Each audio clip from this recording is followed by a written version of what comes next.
Hi friends, welcome to Baban YouTube channel. আজকের ভিডিওর মাধ্যমে দেখিয়ে দেবো আপনারা নিজের ফোন থেকে কিভাবে প্রতিবন্ধী সার্টিফিকেটের জন্য আবেদন করবেন অনলাইনের মাধ্যমে এবং অনলাইনে কিভাবে সেই সার্টিফিকেট ডাউনলোড করবেন A to Z প্রসেস আলোচনা করব আজকের ভিডিওর মাধ্যমে। তো ভিডিওটি স্কিপ না করে প্রথম থেকে শেষ পর্যন্ত দেখার চেষ্টা করবেন, সাথে সাথে ভিডিওটিতে লাইক করবেন আর চ্যানেলে যারা যারা নতুন রয়েছে অবশ্যই চ্যানেলটি সাবস্ক্রাইব করে পাশে থাকা বেল বাটনটি অন করে রাখবেন। তো ডিসেবিলিটি বা প্রতিবন্ধী সার্টিফিকেটের জন্য আবেদন করার জন্য আপনাদের সর্বপ্রথম আসতে হবে এই অফিসিয়াল ওয়েবসাইটে। এই অফিসিয়াল ওয়েবসাইট হলো icon.wbhealth.gov.in। তোমাদের সুবিধাতে আমি ভিডিও ডেসক্রিপশন বক্সে লিঙ্ক দিয়ে দেবো, তোমরা চাইলে সেখানে ক্লিক করে কিন্তু এই সরাসরি এই অফিসিয়াল ওয়েবসাইটে ভিজিট করতে পারবে। এখানে আসার পরে আপনারা দেখতেই পাচ্ছেন এরকম একটি ইন্টারফেস খুলে যাবে। একটু স্ক্রল ডাউন করলে আপনারা দেখতে পাচ্ছেন অ্যাপ্লাই ডিসএবিলিটি সার্টিফিকেট যে রয়েছে সেখানে ক্লিক করতে হবে। অ্যাপ্লাই ডিসএবিলিটি সার্টিফিকেট ক্লিক করার সাথে সাথে এরকম একটি নতুন পপ আপ চলে আসবে, এন্টার মোবাইল নাম্বার। তো এখানে একটি মোবাইল নাম্বার দিতে হবে, ভ্যালিড মোবাইল নাম্বার, যে মোবাইল নাম্বারে আপনাদের ওটিপি দিয়ে কিন্তু ওটিপি সাবমিট করতে হবে, তারপরেই কিন্তু ইন্টারফেসটি খুলবে। সেক্ষেত্রে তোমাদের বলে রাখবো, যখন আপনারা অ্যাপ্লাই করবেন সেখানে একটি অবশ্যই মোবাইল নাম্বার আপনাদের সাথে রাখতে হবে, যে মোবাইল নাম্বারে আপনাদের ওটিপি যাবে। গেট ওটিপিতে ক্লিক করার সাথে সাথে এরকম একটি ইন্টারফেস খুলেছে। আপনারা দেখতে পাচ্ছেন department of health and family welfare government of West Bengal online disability certificate. তো অনলাইন ডিসএবিলিটি সার্টিফিকেট জন্য অ্যাপ্লাই করবে। এখানে কিন্তু আপনারা অনেক স্ক্রিন দেখতেই পাচ্ছেন, এখানে 4টি স্টেপে কিন্তু আপনাদের ফর্মটি ফিল আপ করতে হবে। প্রথমত পার্সোনাল ডিটেলস, এরপর আছে ডিসএবিলিটি ডিটেলস, 3 নম্বর আছে এমপ্লয়মেন্ট ডিটেলস এবং 4 নম্বর আছে আইডেন্টি ডিটেলস। তো এখানে পার্সোনাল ডিটেলসের ক্ষেত্রে এখানে প্রথমত হচ্ছে পার্সোনাল ডিটেলস। পার্সোনাল ডিটেলসের ক্ষেত্রে কী হচ্ছে অ্যাপ্লিক্যান্ট ফার্স্ট নেম, তো যে আবেদন করছে তার ফার্স্ট নেম কী রয়েছে সেটি আপনাকে দিতে হবে।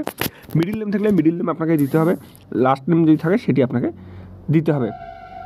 এরপরে হচ্ছে কি অ্যাপ্লিক্যান্ট ফাদার নেম, অর্থাৎ যে আবেদন করছে তার বাবার নাম কী সেটি আপনাকে লিখতে হবে। অ্যাপ্লিক্যান্ট মাদার নেম, তার মায়ের নাম কী রয়েছে সেটি আপনাকে লিখতে হবে। এরপর অ্যাপ্লিক্যান্ট ডেট অফ বার্থ, আপনার যে আবেদন করছে তার ডেট অফ বার্থ কী রয়েছে সেটি কিন্তু আপনাকে এখানকার ক্যালেন্ডার থেকে আপনাকে সিলেক্ট করতে হবে। আপনার ডেট অফ বার্থ কী রয়েছে সেটি আপনাকে এইখান থেকে আপনাকে সিলেক্ট করতে হবে। আপনার ডেট অফ বার্থ কী রয়েছে, এখানে ডেট অফ বার্থ বসানোর সাথে সাথে এখানে এজ কী রয়েছে সেটি আপনাকে দেখিয়ে দিবে, কত বছর কত মাস সেটি সম্পূর্ণ আপনাকে এখানে দেখিয়ে দিবে। এরপর হচ্ছে জেন্ডার, তো জেন্ডার মেল না ফিমেল না থার্ড জেন্ডার সেটি আপনাকে সিলেক্ট করতে হবে। যদি মেল হয়ে থাকে তো মেল, যদি ফিমেল হয়ে থাকে তো ফিমেল। এবার কন্ট্যাক্ট নাম্বার তো এখানে অলরেডি বসে গেছে থাকবে, যেহেতু যেই কন্ট্যাক্ট নাম্বার দিয়ে আমরা লগ ইন করেছিলাম। ইমেল আইডি যদি থাকে আপনি দেবেন, যদি না থাকে দেওয়ার কোনো প্রয়োজন নেই। এবার মার্কস অফ আইডেন্টিফিকেশান, যদি মার্কস অফ আইডেন্টিফিকেশান থাকে তাহলে দিবেন, যদি না থাকে তাহলে দেওয়ার কোনো প্রয়োজন নেই, যেহেতু এখানে স্টার মার্ক দেওয়া নেই। এরপর হচ্ছে কাস্ট, তো কাস্ট কি জেনারেল নাকি ওবিসি না এসটি না এসসি যেটি রয়েছে সেটি আপনাকে এখান থেকে কিন্তু সিলেক্ট করতে হবে, যদি ওবিসি হয়ে থাকে তাহলে ওবিসি। এরপর হচ্ছে ব্লাড গ্রুপ, তো এখানে সিলেক্ট করলে আপনি দেখতে পাবেন এখানে ব্লাড গ্রুপ, আপনার যেটি ব্লাড গ্রুপ রয়েছে সেটি আপনি দেবেন, যদি না থাকে তাহলে কিন্তু আপনার এখানে দেওয়ার প্রয়োজন নেই, যেখানে এখানেও স্টার মার্ক নেই। এরপর আছে মেরিটাল স্ট্যাটাস, তো এখানে মেরিটাল স্ট্যাটাসের ক্ষেত্রে কী রয়েছে, আপনি মেরিট না আনমেরিট সেটি আপনাকে এখানে সিলেক্ট করতে হবে, যদি আনমেরিট হয়ে থাকে তাহলে আনমেরিট আপনাকে সিলেক্ট করতে হবে।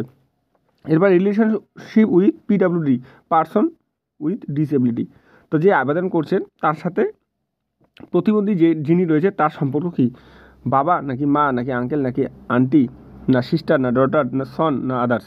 যেহেতু আমরা নিজে আবেদন করছি সেক্ষেত্রে আমরা সেলফ করব। এবার হচ্ছে নেম অফ গার্জিয়ান, এখানে যেহেতু স্টার মার্ক দেওয়া নেই সেক্ষেত্রে এখানে দেওয়ার কোনো প্রয়োজন নেই। এবার কন্ট্যাক্ট নম্বর, তো এখানে কন্ট্যাক্ট নম্বর যদি আপনার থাকে তো আপনি দেবেন, যদি না থাকে দেওয়ার কোনো প্রয়োজন নেই, যেহেতু এখানে কোনো স্টার মার্ক দেওয়া নেই। এরপর হচ্ছে অ্যাপ্লিক্যান্ট ফটো, তো এখানে কিন্তু একটি ফটো আপলোড করতে হবে, 250 কেবির মধ্যে আপনাকে সেই ফটোটি আপলোড করতে হবে। এখানে চুজ ফাইলে ক্লিক করে কিন্তু আপনাকে ফটোটি আপলোড করতে হবে। চুজ ফাইলে ক্লিক করলে আপনার ফটো চলে আসবে, সেখান থেকে আপনাকে চুজ ফাইলে ক্লিক করে কিন্তু 250 কেবির মধ্যে ফটোটি আপলোড করতে হবে। অবশ্যই মনে রাখতে হবে 250 কেবির মধ্যে ফটোটি আপনাকে আপলোড করতে হবে। এরপর যে অ্যাড্রেস ফর, এখানে অ্যাড্রেস আপনাকে লিখতে হবে অ্যাড্রেস লাইন 1, তো আপনার অ্যাড্রেস লাইন 1 কী রয়েছে, আপনার ভিলেজ পোস্ট কী রয়েছে সেটি আপনি কিন্তু লিখবেন। লেখা হবে স্টেট অবশ্যই ওয়েস্ট বেঙ্গল, ডিস্ট্রিক্ট কী রয়েছে সেটি আপনাকে এখান থেকে সিলেক্ট করতে হবে, আলিপুর নাকি বাঁকুড়া না বীরভূম না কোচবিহার সেটি আপনাকে এখান থেকে সিলেক্ট করতে হবে। এখানে সিলেক্ট করার পর একটু ওয়েট করবেন। এরপর হচ্ছে সাব ডিস্ট্রিক্ট কী রয়েছে, সাব ডিভিশন কী রয়েছে সেটি আপনাকে এখান থেকে সিলেক্ট করতে হবে। আপনি কোচবিহার ডিস্ট্রিক্টে কোন সাব ডিভিশনের আন্ডারে বসবাস হয় সেটি আপনাকে এখান থেকে সিলেক্ট করতে হবে। এরপর হচ্ছে ব্লক, আপনি ব্লক নাকি মিউনিসিপ্যালিটি, যদি ব্লক হয়ে থাকে ব্লক, যদি মিউনিসিপ্যালিটি হয়ে থাকে তাহলে মিউনিসিপ্যালিটি, যেহেতু ব্লক সেক্ষেত্রে আমরা ব্লক সিলেক্ট করলাম। এরপর ব্লক অথবা মিউনিসিপ্যালিটি আপনার ব্লকের নাম কী, কোন ব্লকের আন্ডারে আপনি বসবাস করেন সেটি আপনাকে কিন্তু এখান থেকে সিলেক্ট করতে হবে। এরপর হচ্ছে ওয়ার্ড, যেহেতু আমাদের ওয়ার্ড না সেক্ষেত্রে আমরা এখানে দেওয়ার কোনো প্রয়োজন নেই, এখানে যেহেতু স্টার মার্ক দেওয়া নেই। এরপর আপনার পিনকোড কী রয়েছে সেটি আপনাকে কিন্তু পিনকোড আপনাকে এখান থেকে লিখতে হবে, পিনকোড কী রয়েছে। হচ্ছে কি nature of document for address proof, তো এখানে অ্যাড্রেস প্রুফ হিসেবে আপনি কী দিবেন, আধার কার্ড নাকি যে কোনো লাইসেন্স নাকি কোনো photo, address card with photo issue by department of post government of India, Bharat সরকারের যে কোনো একটি ফটো সাঁটানো কোনো অ্যাড্রেস প্রুফ আপনি আপলোড করেন সেটি এখান থেকে আপনি সিলেক্ট করতে পারবেন। এখানে কিন্তু অনেক টাইপ রয়েছে, যে কোনো একটি আপনাকে সিলেক্ট করতে পারবেন।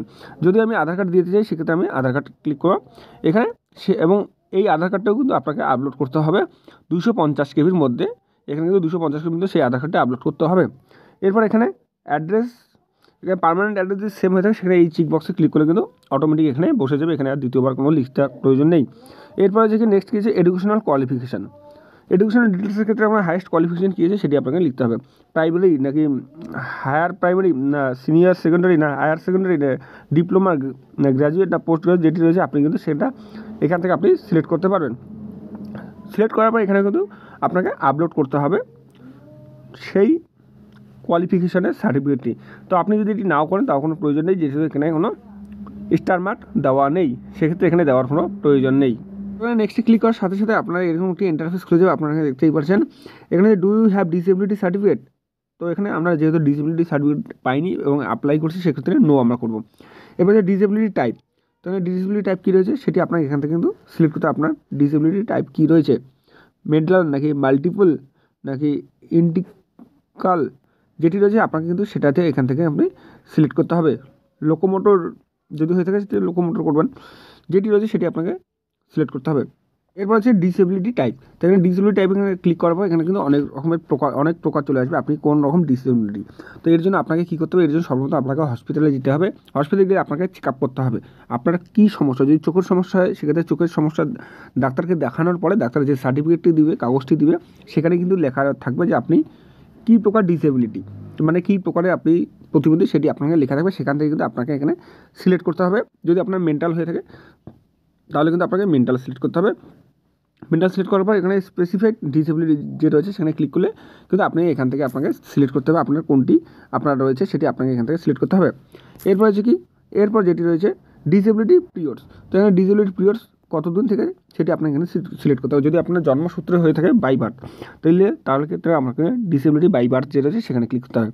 এরপর যদি আপনার ধরুন কিছু কয়েক বছর আগে, 4 বছর বা 5 বছর বা 10 বছর আগে, সেক্ষেত্রে ওটা ডিসেবিলিটি সায়েন্স যে রয়েছে সেখানে আপনাকে ক্লিক করতে হবে। এবার হসপিটাল, এরপর রয়েছে এখানে আপনার যে রয়েছে বাকিগুলি আর কিছু করতে হবে না। এরপর শুধু করতে হবে প্রেফারেন্স হসপিটাল। তো আপনার কোন হসপিটালে আপনি ডাক্তার দেখিয়ে যে আপনি ডিসেবিলিটি সার্টিফিকেট দিয়েছে সেটি আপনাকে কোন হসপিটাল থেকে, তো এখান থেকে আপনাদের কিন্তু সিলেক্ট করতে হবে। যদি মাথাভাঙা হসপিটাল বা দিনহাটা বা মেকলিগঞ্জ বা তুফানগঞ্জ যেটি রয়েছে সেটি আপনাকে এখানে সিলেক্ট করতে হবে। সিলেক্ট করার পর আপনার যেখানে নেক্সট রয়েছে নেক্সটে ক্লিক করতে হবে। এখানে সমস্ত কিছু যাওয়ার পর এখানে নেক্সট রয়েছে নেক্সটে ক্লিক করবো। এখানে নেক্সটে ক্লিক করার সাথে সাথে কিন্তু আবার 3 নম্বর অপশন আপনারা খুলে যাবে, সেটি হলো এমপ্লয়মেন্ট ডিটেলস। তো আপনারা কোনো কাজের সাথে যুক্ত নাকি, যদি সরকারি কোনো কাজ করে থাকেন বা বেসরকারি কোনো কাজ হয় সেটি আপনাকে এখানে কিন্তু ডিটেলসটা পূরণ করতে হবে। যেহেতু আমরা এমপ্লয়মেন্ট ডিটেলস কোনো সরকারি কাজের সঙ্গে যুক্ত নয়, সেক্ষেত্রে আমরা এমপ্লয়মেন্ট ডিটেলস আমরা দিব না। এক্ষেত্রে আমরা নেক্সট করবো। নেক্সটে ক্লিক করার পর আপনার এখানে লাস্ট স্টেপ চলে আসে আইডেন্টি ডিটেলস। তো এখানে কিন্তু আইডি প্রুফ, আপনাকে কিন্তু একটা আইডি প্রুফ দিতে হবে। আপনি কোন আইডি প্রুফ দেবেন, আধার কার্ড নাকি প্যান কার্ড, যেটি আপনি দিতে চান সেটি এখান থেকে আপনি শো করতে। এখানে কিন্তু সমস্ত রকম আইডি প্রুফ আপনার পেয়ে যাবেন, ভোটার কার্ড থেকে শুরু করে রেশন কার্ড যা রয়েছে সেটি আপনি পাবেন। যদি আধার কার্ড হয়ে থাকে তাহলে আধার কার্ড দিতে হবে। এরপরে হচ্ছে কি আপলোড ফাইল। তো এখানে আধার কার্ডটি কিন্তু আপনাকে আপলোড করতে হবে কত, 250 কেবির মধ্যে এটিও কিন্তু আপনাকে আপলোড করতে হবে। এবং যে আইডি প্রুফ দেবেন সেই আইডি প্রুফের নাম্বার আপনি দেবেন। যদি আধার কার্ড যেহেতু দিয়েছি সেক্ষেত্রে ওখানে আধার কার্ড আপনার নাম্বার দেবেন। এরপর I against to share Aadhaar information with government department. তো আপনি যদি সরকারের কাছে আধার নাম্বারটি শেয়ার করতে চান সেক্ষেত্রে এই চেকবক্সে ক্লিক করেন। যদি না চান সেক্ষেত্রে আপনি ক্লিক করার কোনো প্রয়োজন নেই। এরপর রয়েছে কি ক্যাপচার কোড। আপনার যে ক্যাপচার কোড আছে সেটি ক্যাপচার কোড দিয়ে প্রসিড যে রয়েছে সেই প্রসিডে আপনাকে কিন্তু ক্লিক করতে হবে। তো এখানে সমস্ত কিছু দেওয়ার পর এখানে প্রসিডে ক্লিক করতে হবে। এখানে প্রসিডে ক্লিক করার সাথে সাথে কিন্তু আপনাদের এখানে অ্যাপ্লিকেশন কমপ্লিট হয়ে যাবে এবং সাথে সাথে আপনাদের একটি নাম্বার দেবে, সেই নাম্বারটি আপনাকে স্ক্রিনশট অথবা কোথাও লিখে রাখতে হবে, কেননা সেই নাম্বার দিয়ে আপনার কিন্তু ট্র্যাক অ্যাপ্লিকেশন করে আপনি দেখতে পাবেন আপনার আইডেন্টি, আপনার যে প্রতিবন্ধী সার্টিফিকেট অ্যাপ্লাই করবেন সেই প্রতিবন্ধী সার্টিফিকেট আপনারা কতদূর পর্যন্ত হয়েছে এবং আপনারা কবে নাগাদ পেতে পারেন। তো আপনারা কীভাবে অ্যাপ্লিকেশন ট্র্যাক করবে, এর জন্য আবার আসতে হবে আপনাদের হোম পেজে আসার পর আপনাদের নিচে আসতে হবে। নিচে আসার পর আপনি দেখতেই পাবেন ট্র্যাক ইউর অ্যাপ্লিকেশন বলে একটি সেকশন আছে, সেই ট্র্যাক ইউর অ্যাপ্লিকেশনে ক্লিক করতে হবে। ক্লিক করে আপনাদের এখানে এনরোলমেন্ট নাম্বার, অর্থাৎ আপনি যে ফর্ম ফিল আপ করেন সেই রেজিস্ট্রেশন নাম্বার যে রয়েছে সেটি আপনি দিতে পারেন, অথবা আধার কার্ড নাম্বার দিতে পারেন, অথবা মোবাইল নাম্বার দেওয়ার পর সার্চ যে রয়েছে সার্চে আপনি ক্লিক করবেন। ক্লিক করলে কিন্তু আপনি দেখতে পাবেন আপনার ডিসেবিলিটি সার্টিফিকেট রেডি হয়েছে কি না। যদি না হয়ে থাকে কোন পর্যায়ে রয়েছে সেটি আপনি এখানে দেখতে পারবেন, আর যদি হয়ে থাকে সেক্ষেত্রে আপনারা কিন্তু অনলাইন থেকে ডাউনলোড করে নিতে পারবেন। তো অনলাইন থেকে কীভাবে ডাউনলোড করবেন, যদি আপনার ট্রাক অ্যাপ্লিকেশন করার পর আপনি দেখেন যে আপনার ডিসেবিলিটি সার্টিফিকেট কমপ্লিট হয়ে গেছে, তার জন্য তারপরে আপনাকে আবার এই হোম পেজে আসতে হবে। হোম পেজে আসার পর আপনার নিচে আসবেন, নিচে আসার পর আপনি দেখতে পাবেন ডাউনলোড সার্টিফিকেট। এই ডাউনলোড সার্টিফিকেটে ক্লিক করবেন। ডাউনলোড সার্টিফিকেট ক্লিক করার পর এনরোলমেন্ট নাম্বার, অর্থাৎ আপনি যখন ফর্মটি ফিল আপ করছিলেন তখন একটু আগে যে নাম্বারটি দিয়েছে সেই নাম্বার আপনাকে দিয়ে সার্চে ক্লিক করে কিন্তু আপনার ডিসেবিলিটি সার্টিফিকেটটি আপনি খুব সহজেই বের করে নিতে পারবেন। তো এভাবে কিন্তু আপনার নিজের মোবাইল ফোন, কম্পিউটার, ল্যাপটপের মাধ্যমে আপনারা খুব সহজেই আপনার বাড়িতে বা আপনার পার্শ্ববর্তী কোনো যদি ডিসেবিলিটি কেউ থেকে থাকে, সেক্ষেত্রে আপনারা কিন্তু ডিসেবিলিটি সার্টিফিকেট এইভাবে আপনারা খুব সহজেই বের করে নিতে পারবেন। যদি কোনো বোঝার অসুবিধা হয় অবশ্যই তোমরা কমেন্ট সেকশনে আমি সলভ করার চেষ্টা করে দেবো। আর ভিডিওটি হেল্পফুল হলে অবশ্যই ভিডিওটি লাইক করবেন, কমেন্ট করবেন, প্রয়োজনে বন্ধুর মধ্যে শেয়ার করুন। আর চাকরি সম্পর্কিত বা ফর্ম ফিল আপ সম্পর্কিত যে কোনো আপডেট সবার আগে পেতে অবশ্যই আমার এই বাবান ইউটিউব চ্যানেলকে সাবস্ক্রাইব করে পাশে থাকা বেল বাটনটি অন করে রাখবেন। ভালো থাকবেন, সুস্থ থাকবেন, ধন্যবাদ।